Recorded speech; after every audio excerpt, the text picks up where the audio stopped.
সম্রাট ভাই,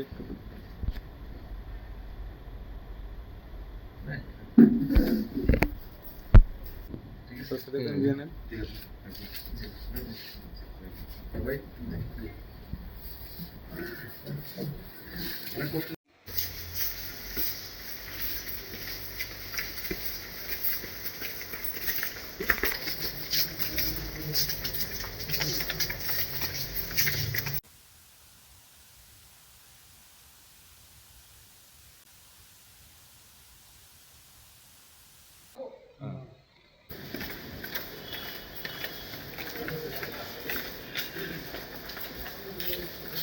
নিচে দাঁড়ায় ভাই।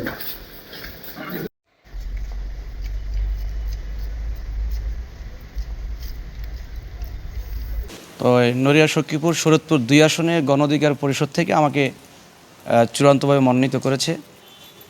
তো মূলত যারা আমরা রাজনীতি করি সবারই একটা উদ্দেশ্য থাকে যে জনসেবা করা এবং দেশের লক্ষ্যে কাজ করা।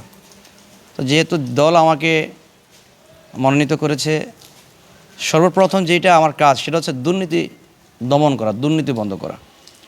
আমরা যদি দুর্নীতি বন্ধ করতে পারি তাহলে রাষ্ট্র সমাজ এভাবেই পরিবর্তন হয়ে যাবে।